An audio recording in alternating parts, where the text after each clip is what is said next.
हरे कृष्णा, राधे राधे। हम सभी साधक श्री सुदर्शन सिंह जी चक्र द्वारा लिखित पुस्तक नंद नंदन का श्रवण कर रहे हैं।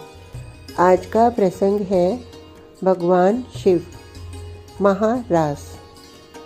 श्री हरि ने मोहिनी रूप धारण करके मुझे उमा के समीप रहते भी सम्मोहित कर लिया था। उन सर्वसमर्थ की माया से मोहित मैं नग्न उन्मत्त मोहिनी के पीछे भागता फिरा। जब इसे स्मरण करता हूँ, शरीर रोमांचित हो जाता है। उन मायाधिप के सामर्थ्य की कोई सीमा नहीं। इस समय तो सर्वेश्वर परात्पर पुरुष स्वयं पधारे हैं पृथ्वी पर। वे रसराज महारास करने वाले हैं रासेश्वरी को लेकर, उनकी अभिन्न सहचर्यों के साथ। उनका यह रास वृंदावन में गोलोक के नित्य निकुंज में नित्य है, शाश्वत है। किंतु ब्रिजधरा पर वृंदावन में भी शरद पूर्णिमा की रजनी में वह परम रसमयी लीला प्रादुर्भूत हो रही है। उसमें उन पुरुषोत्तम के अतिरिक्त तो और किसी पुरुष का प्रवेश शक्य नहीं, परंतु स्त्री बनकर संभव है मैं प्रवेश पा सकूं। वैसे वहाँ आद्या भगवती कात्यायनी ललिता की अनुमति पाए बिना तो कोई प्राणी प्रवेश नहीं पाता। मूर्तिमान महाभाव रासेश्वरी श्री राधा की संकेत स्वीकृति के बिना आद्या अनुमति नहीं देती। इतना सब होने पर भी प्रयत्न करूँगा। श्री कृष्णचंद्र का जो स्नेह है मुझ पर, उसी का सहारा है। किसी को यह भ्रम नहीं होना चाहिए कि श्री हरि ने मोहिनी रूप धारण करके मुझे सम्मोहित किया, अतः मैं यह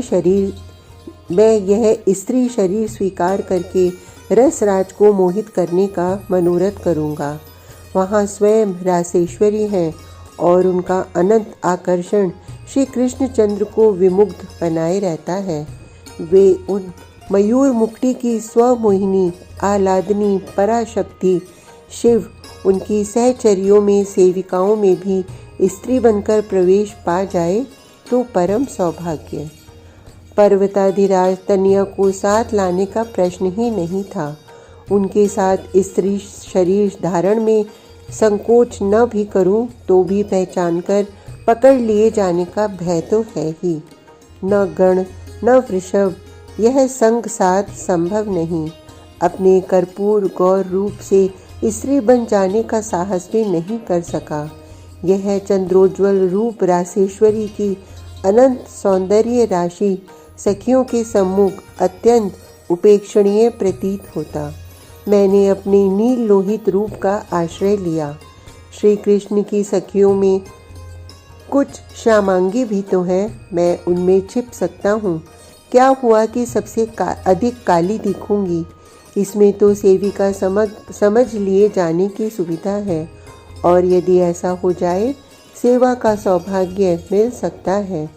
मैं वृंदावन पहुंचा तो शशांक की गति ही स्तंभित नहीं हो गई थी, मेरी स्वयं की गति गगन में ही स्तंभित हो गई।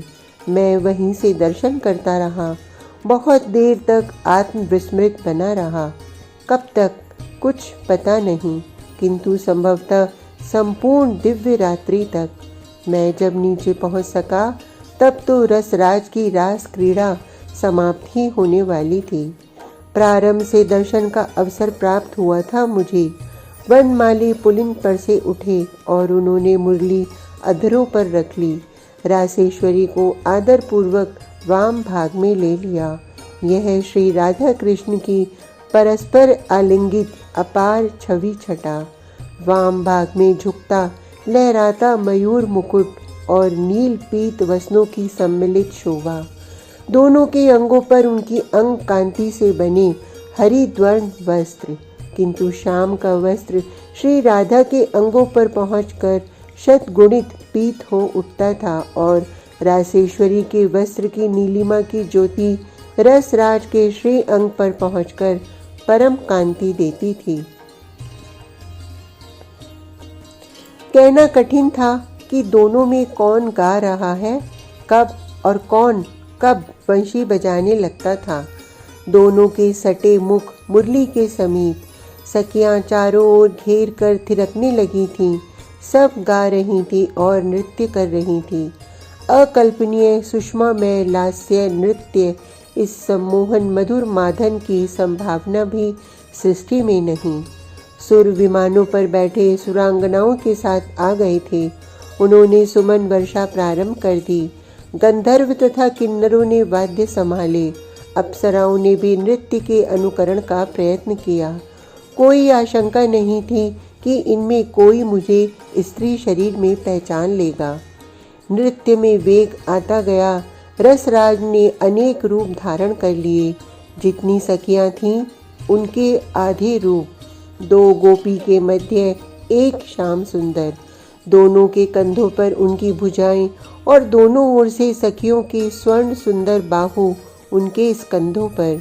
परस्पर भी एक एक बाहु उन्होंने पार्श्वस्थ सखी के स्कंध पर रख लिया। श्री कृष्णचंद्र का स्पर्श सन्निधि मिलते ही गोपियों की पद गति तीव्र से तीव्रतम होती चली गई। मध्य में रस शेखर श्री वृषभानुनंदिनी के साथ ठुमक रहे थे और वंशी बजाने के साथ गा भी रहे थे। सुरों के कर स्तंभित हो गए। गंधर्व किन्नरों के वाद्य साथ नहीं दे सके। अप्सराएं लज्जित थकित होकर स्तब्ध खड़ी रह गईं। उनके और सुरांगनाओं के वस्त्र स्वथलिक होने लगे, शतिशय विमुग्ध होने के कारण। श्री रासेश्वर का सप्तम स्वर उठा और गूंजता चला गया। यह सबसे अमिश्र स्वर माधुरी, सृष्टि ने कभी यह स्वर सौष्ठव सोचा भी नहीं होगा। रसराज झूम उठे, साधु साधु, और स्वयं उसी स्वर को ध्रुव बनाकर बार बार दोहराने लगे। उल्लसित होकर बार बार आलिंगन दान किया इन्होंने अपनी परम प्रेयसी को। इस संगीत का, इस नृत्य का साथ अप्सराएं गंधर्व आदि के वाद्य कैसे देते। गगन में तो सब स्तंभ मूर्ति के समान जड़ हो गए थे। केवल नीचे वृद्ध सुंदरियों के नुपुर, किंकिणी, कंकड़ों की सुमधुर रुनझुन, ललित क्वणन उनके संगीत का साथ दे रहा था। भ्रमरों की अवली अवश्य अपनी गुंजार से साथ दे रही थी। नृत्य में अधिक और अधिक वेग आया। वृद्ध सुंदरियों का संगीत शांत हो गया। केवल नृत्य, उनके आभूषणों का क्वणन और भ्रमरों की गुंजार, विश्व मोहिनी मुरली की ध्वनि नृत्य को तीव्रतम करती जा रही थी। लगता था कि गोप किशोरियों की क्षीण कटी मध्य से अब टूटी। उनकी वेड़ियां खुल गईं। आपात लुलायित केश राशि पृष्ठ देश पर लहराने लगी।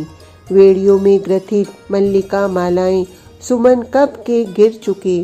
कंचुकी के वस्त्र खुल गिरे और साड़ियां अस्त व्यस्त उड़ने लगीं। कुंडल अलकों में उलझकर कपोलों से ऊपर उठकर स्थिर हो गए। वक्ष पर की मालाएं टूट गिरी अथवा उलझ गईं। स्वेदाद्र भाल, कपोल, वक्ष, अरुणतर कोमल कमल मुख, नृत्य का उद्दाम वेग, संपूर्ण सृष्टि का कण कण अस्थिर हो उठा। सब अणु अनंत काल तक इस नृत्य वेग से नर्तन करते रहेंगे। वायु ही नहीं, ग्रहों की गति भी थकित हो गई। केवल कालिंदी में उत्ताल तरंगे उठ रही थीं। यमुना का प्रवाह उलट पड़ा था और सूर्यसुता अपनी लहरियों से लाकर सहस्र सहस्र सरोज पुलिन पर समर्पित कर रही थीं। सहसा वंशी ध्वनि मंद हुई और विरमित हो गई। नृत्य में चंचल थिरकते श्रांत पद पद्म रुके। मध्य कर्णिका पर महाभाव ने रसराज को अंकमाल दी। श्याम सुंदर उतने स्वरूप हो गए जितनी सखियां थीं। सबने उनको अपने पार्श्व में पाया। किसी ने नृत्य श्रांत होकर इनको आलिंगनबद्ध कर लिया। किसी ने कंठ में पड़ी भुजा को चुंबन दिया। मध्य कर्णिका पर युगल की कपोल पल्ली मिली और परस्पर तांबूल विनिमय हुआ। अब रसराज की सर क्रीड़ा गोपी बल्लभ ने प्रत्येक को परमानंद प्रदान किया। उनकी अलके सुलझाई, उनके कपोल धर पोंछे अपने पटुके से। अत्यंत क्रीड़ा श्रांत सखियों को लेकर वन माली ने यमुना के प्रवाह में प्रवेश किया और जल विहार चलने लगा। शत सहस्र शत दलारुण हाथों से सखियां ब्रज राजकुमार पर जल उछालने लगी और ये भी उनके मुखों पर जल के छींटे मारने लगे। जल क्रीड़ा के मध्य कौन उन्हें अपने भुजा पाश में आबद्ध कर लेगी और ये किसे सम्मुख या पीछे से पकड़ लेंगे, कोई क्रम नहीं। देर तक जल क्रीड़ा करके निकले। योग माया ने वस्त्र प्रस्तुत कर दिए। आर्द्र वस्त्र विसर्जित हुए, किंतु बिंदु टपकाती अलकें, भीगे शरीर, ब्रज बल्लभ सबको लेकर पुलिन पर कुंजों में विचरण करते विहार करने लगे। इनका यह विहार मैं कामारी देखता हूँ कि विकार का कहीं संस्पर्श भी नहीं। शरीर तो दूर, किसी मानस में छाया तक नहीं। जैसे शिशु दर्पण में पड़े अपने प्रतिबिंब के साथ क्रीड़ा करे, केवल क्रीड़ा। परम प्रेम का दिव्य विलास। गोप किशोरियों में केवल एक उत्कंठा। श्याम सुंदर को अधिक से अधिक आनंद जैसे प्राप्त हो, वह वही चेष्टा, वही क्रिया और ये आनंद घन इन सबको आनंदित करने में लगे हैं। ये जैसे प्रसन्न हो, ये जैसे आनंदित हो, वह श्याम सुंदर की क्रिया। अपने सुख, अपने आनंद की तो कल्पना ही मानस में नहीं आती। अपने आनंद की उत्कंठा केवल मेरे मन में उठी। मैं अपने को और अधिक रोक नहीं सका। मेरी आतुरता, व्याकुलता देखकर अदृश्य योग माया कात्यायनी ने सस्मित स्वीकार कर लिया मेरा उस दिव्य धरा पर रास मंडल में प्रवेश। मैं अपने स्त्री शरीर से पहुंच गया और सबसे बहिर्वृत्त की सखियों के समुदाय में सम्मिलित हो गया। शीलमयी श्री राधा ने अविलंब अपने रसराज के श्रीमुख को सस्मित साभिप्राय देखा। मयूर मुक्ति सहसा उठे और मेरे सम्मुख सीधे आकर अंजलि बांधकर मस्तक झुकाया उन्होंने। आप पधारें। हम सब कृतार्थ हुए, किंतु आप मेरी आत्मा, मुझसे सदा अभिन्न। आपको इस स्त्री शरीर की क्या आवश्यकता है? आपसे भी मेरा कुछ रहस्य है। मैं पकड़ लिया गया। संकोच सहित मैंने अपना स्त्री शरीर छोड़ा और पुरुष रूप धारण किया, क्योंकि अब और उपाय नहीं था। नंद नंदन ने समस्त गोपियों के साथ मेरी पूजा की। उस रात्रि में भी बिल्व पत्र, अर्क पुष्प, मल्लिका मालाएं और सुंदर उत्फुल्ल सरोजों से मुझे आपाद मस्तक अलंकृत कर दिया। अंत में बोले, अब आप गोपेश्वर हो गए। इस वृंदावन में श्री विग्रह रूप में नित्य निवास करें। हम सबको आपका शाश्वत संरक्षण एवं सानिध्य प्राप्त हो। मैं इन नवघन सुंदर के स्नेह से विवल बोल नहीं पा रहा था। इन्होंने हंसते हुए हाथ जोड़कर कहा, आप आशुतोष कब से कृपण हो गए? अब तो ओम कहिए।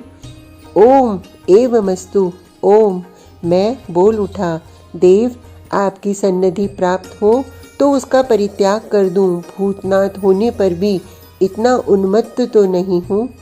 ब्राह्मी निशा व्यतीत हो रही थी। उषा काल आसन्न था।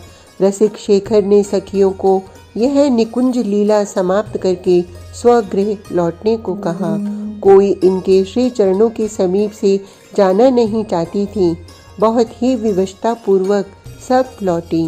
यह लौटना सबका रस परिपाक मात्र ही तो है। रास की यह नित्य लीला तो शाश्वत है। यह कहाँ संसार में आविर्भूत अवतार लीला है कि विरमित होगी। यह तो सदा चलती है और इसमें यह विराम रस परिपुष्ट ही करता है। आज का प्रसंग इतना ही। कल तक के लिए हरे कृष्णा, राधे राधे।